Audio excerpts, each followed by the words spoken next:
ओम गुरुर्ब्रह्मा गुरुर्विष्णु गुरुर्देव महेश्वरा गुरुर्साक्षात् परम ब्रह्म तस्मै श्री गुरुवे नमः। आज की कथा शिव पुराण में एक बार मंदराचल पर्वत ने अपने ऊपर शिवजी के निवास के लिए बड़ा तपस्या किया। तब कहीं बहुत समय के बाद उसे शिवजी के चरण कमल का स्पर्श प्राप्त हुआ। बहुत तपस्या करने के बाद शिवजी के चरण कमल का स्पर्श प्राप्त हुआ।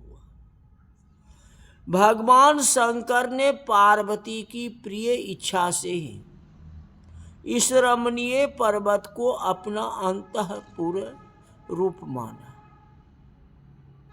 कुछ समय के बाद जब प्रजा की वृद्धि हो रही थी तो शुंभ निशुंभ दो दैत्य उत्पन्न हुए, जिनकी तपस्या से प्रसन्न होकर के ब्रह्मा जी ने उन्हें यह वरदान दिया कि तुम अखिल विश्व के सतपुरुष से अबद्ध होगे। तपस्या से प्रसन्न होकर ब्रह्मा जी ने उन्हें यह वरदान दिया, तुम अखिल विश्व के सतपुरुष से अबद्ध होगे। कोई सतपुरुष जो है, कोई पुरुष तुमको मार नहीं सकता, परंतु अयोनिजा कन्या अंबिका की आज्ञा कभी न टालना। यदि काम वश हो जाओगे तो युद्ध में मारे जाओगे। इसलिए अंबिका से आदि शक्ति से कभी बैर मत करना। और आदि शक्ति अंबिका ही तो शुंभ को मारा है। शुंभ निशुंभ विदारे महिषासुर घाती कहा गया है। ब्रह्मा जी ने मना की, जो शक्ति से तुम मुकाबला नहीं करना, उनसे ऐसी बात अप्रिय बात मत करना। लेकिन बात वही होगी। उन दोनों दैत्य ने ब्रह्मा से ही आरंभ कर समस्त देवताओं को जीतकर सारे जगत से वेद की मर्यादा को उठा दी। कौन? शुंभ निशुंभ ने। माने गुरु गुरु हो गया और चेला चीनी हो गया। ब्रह्मा जी ने उसको अजर अमर का आशीर्वाद दिया जो अबद्ध। अब उन्हीं के माथे पर हाथ डाल दिया शुभ निशुभ, वहीं से प्रारंभ कर दिया। कि उसे मारने के लिए ब्रह्मा जी ने देवेश की बहुत विनती की, मतलब शंकर भगवान की बहुत स्तुति की। तो अंबिका की निंदा कर उन्हीं के वर्ण और केश शक्ति से एक कन्या उत्पन्न हुआ। शुंभ और निशुंभ को मारने का प्रस्ताव किया। भगवान उसे स्वीकार कर लिया और किसी प्रसंग में उन्हें काली कह के पुकारा। कहते अपने वर्ण की निंदा सुन के पार्वती को बड़ा क्रोध हुआ। पार्वती जी को काली कहा, तुम काली हो, माने काले रंग का हो। किंतु उन्होंने हंस के अपने स्वामी से इस बात को हटा दी। क्या आपको मेरे से वर्म में प्रेम नहीं है क्या? यदि आप मुझ में रति नहीं है तो मेरे साथ क्यों रहते हो? आपने मेरे शरीर की निंदा की। फिर सुनो, भगवान ने उसे स्वीकार कर लिया और किसी प्रसंग में उन्हें काली कह के पुकारा।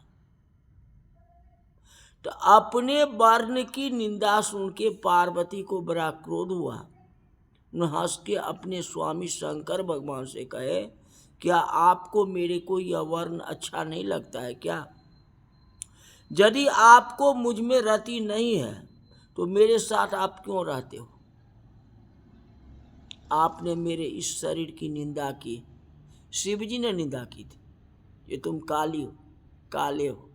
अब बोले तो मजाक में, मजाक ही बहुत बड़ा हो जाता है। पार्वती कहती है रूप तुमको आपको पसंद नहीं है क्या? कि अब मैं इसे नहीं रखना चाहती, या तो यह वर्ण बदल लूंगी या स्वयं नहीं रहूंगी। यह कहते हुए देवी आसन से उठ करके तपस्या करने की इच्छा से स्वामी से आज्ञा मांगने लगी, मुझे तपस्या करने की आज्ञा दो। तो शिव जी को उनका वियोग अच्छा नहीं लगा, तो उन्होंने देवी से कहा कि हे देवी, तुम किस प्रकार की बातें कर रही हो? तुम तो जगन माता हो और मैं पिता हूं, फिर तुमसे मेरी रति नहीं होगी तो किससे होगी? तुम्हारे क्रोध से शुम्भ निशुम्भ का नाश करने के लिए ही तो मैंने ऐसी बात बोली थी,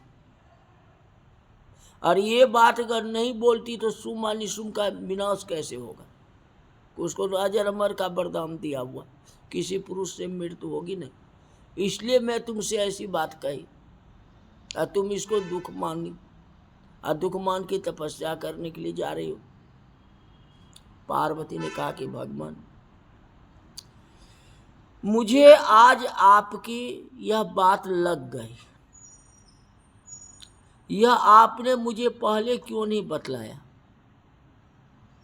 अब पहले बतलाते तो इतना गुस्सा हम आप पर नहीं होते, और इस तरह से मैं आसन से नहीं उठता। पहले तो आप बताए नहीं। अब मैं ब्रह्मा जी का तप करके गौर वर्ण होना चाहता हूँ। पहले पार्वती थी, अब पार्वती से काली हुई, अब काली सब कहते मैं गौरी होना चाहता हूँ। काली ने तपस्या की है तो वही गौरी का रूप हुई, ध्यान देना। ऐसा कह के वो कठोर तपस्या करने लगे कि जब अब मैं आसन से उठ ही गया तो अब मुझे तपस्या की आज्ञा दीजिए। जो लिखा हुआ था वो हुआ बात, जो बातें आखिर शिव जी को आज्ञा देना पड़ा, और पार्वती जी ने तपस्या की है और तपस्या से गौरी का रूप धारण की है।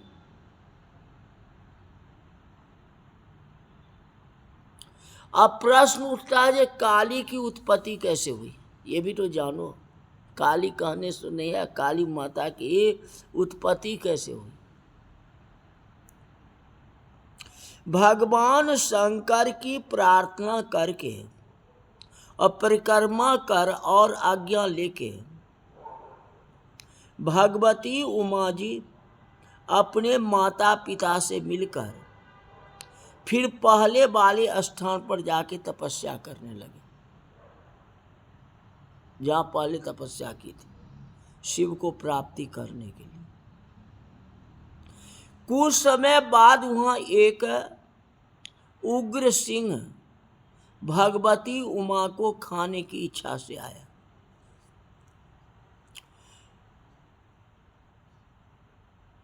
खाने के लिए आया।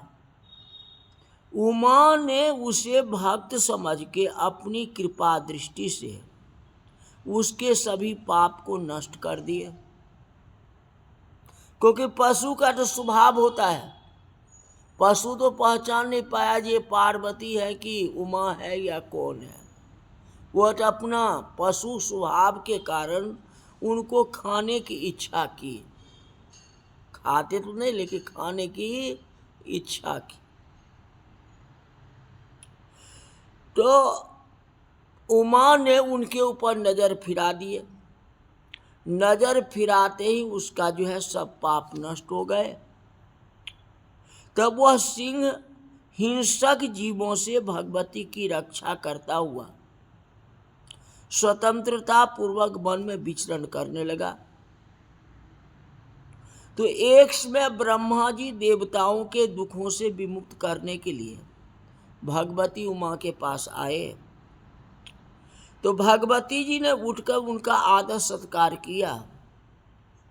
तो ब्रह्मा जी ने पूछा कि हे मातेश्वरी, आप इस प्रकार की तपस्या किस कारण से कर रहे हो? तो उमा जी ने अपना सारा वृत्तांत कह सुनाया। और ब्रह्मा जी के आदेश से भगवती ने उस शरीर को त्याग करके दूसरा शरीर गौरी का रूप धारण कर लिया। अब काली रूप से जो है गौरी का रूप धारण कर लिया, क्योंकि ब्रह्मा जी मिल गए। तो भगवती के उस शरीर द्वारा श्याम वर्ण कौशिकी नाम की कन्या उत्पन्न हुई। भगवती स्वयं माया स्वरूपिणी थी। उसने आदि योगिनी अष्टभुजा वाली, जिनके शंख चक्र त्रिशूल आदि आयुध धारित थे, इस प्रकार शक्ति संपन्न देवी प्रकट करके स्वयं सुंदरी होकर के दर्शन देने लगे। तो ब्रह्मा जी ने शुंभ निशुंभ दैत्य के वध के हेतु उन्हें शक्ति प्रदान की और सवारी के लिए वहीं सिंह भेंट दिया। शेर की सवारी, शेर के सवार होके आता माता रानी। मद्य मांस पुआ आदि बलियों से उनका पूजन किया।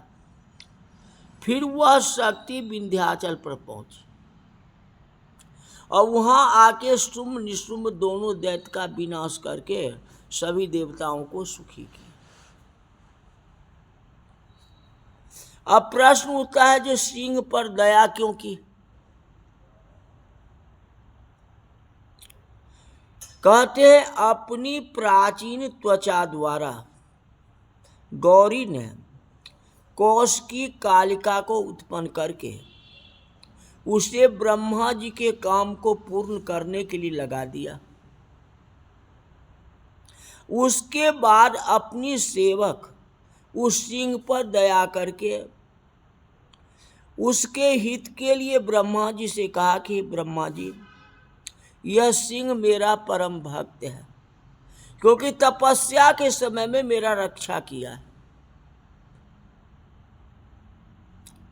यह तपस्या करते समय अन्य हिंसक जीवों से मेरी रक्षा किया, इसी कार्य सदा के लिए मेरे ही पास रहे।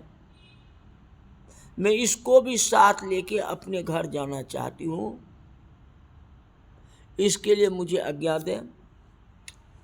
तो ब्रह्मा जी बोली कि परम कल्याणी, मैं तो इसे कर्मों का फल भोगने वाला समझ रहा था, मुझे मालूम नहीं था कि यह आपकी भक्ति में रंग चुका है और आपका परम भक्त है।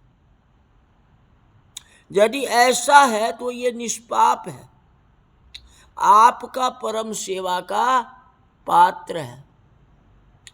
ब्रह्मा जी ऐसा करके वहां से अंतर्ध्यान हो गए। गौरी देवी अपनी माता पिता के यहाँ से होके सिंह को साथ लिए मंदराचल पर्वत पर भगवान शंकर के पास पहुंचते हैं। वायुदेव कहते हैं, शिव जी को देवी का आगमन ज्ञात हो गया था। उन्होंने पहले से ही सब गणों को सावधान कर दिया था, जिससे वह संभ्रम रहित किंतु द्वारपालों से शंकित प्रवेश करती हुई उन शिवजी को देखने लगी। तो शिवजी महल के भीतर गणेंद्रों के नम्र नमस्कृत हो रहे थे। उन्होंने निकट जाके शिवजी को दंड प्रणाम किया। वह उठ भी न सकी थी कि शिवजी ने भुजाओं से ग्रहण करके उन्हें हृदय में लगा लिया। वह अपनी गोद में ही बैठाना चाहते थे, परंतु हंसती हुई देवी पलंग पर बैठ गई। तो शिवजी ने बलपूर्वक उन्हें अपने गोद में बैठाया। अब वही पुरानी बात आरंभ की, काली वाली। शिवजी ने कहा कि हे सर्वांग सुंदरी, क्या यह तुम्हारी पूर्व दशा व्यतीत हो गई? जिस कोप से कुपित तुम्हें समझाने में कोई उपाय मेरा न चल सका। हे शुभो, तुम्हारे स्वभाव से वह काली का शब्द हरण हुआ कि नहीं, यह मेरी चिंता का विषय बना हुआ है। उस समय तुमने अपनी इच्छा के बल से हमारा वह परम भाव भुला दिया था, परंतु तुम्हारे हृदय में कोई कलुषता नहीं है, जो साधारण मनुष्य के समान एक दूसरे का अप्रिय का कारण हो। परंतु हमारे प्रेम की क्षमता तो चराचर से भिन्न है। मैं अग्निधारक और तुम सोम रूपक मेरी साक्षात सिर पर स्थित हो। इस प्रकार अग्नि सोमात्मक जगत हम में स्थित है। तुम साक्षात अमृत रूप वाणी हो और मैं अमृत रूप अर्थ हूँ। वियोग से इसकी प्राप्ति हम दोनों विद्या और वैद्य रूप हैं। फिर हमारा और तुम्हारा वियोग कैसे हो सकता है? हम दोनों एक ही हैं। वियोग होगा तो दोनों का, अब वियोग नहीं होगा तो दोनों का। तथापि जो वियोग हुआ है वह बड़े आश्चर्य की बात है, किंतु इसमें दूसरे पर अनुग्रह करने की सिवा और कोई बात नहीं है। यह हमारी एक लीलोक्ति मात्र थी। मेरे को लीला करनी थी, इस तरह से इस तरह हुआ, इसलिए कोई बात नहीं है।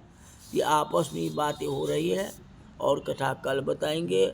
आज की कथा यहीं तक रही। बोले वृंदावन बिहारी लाल की जय।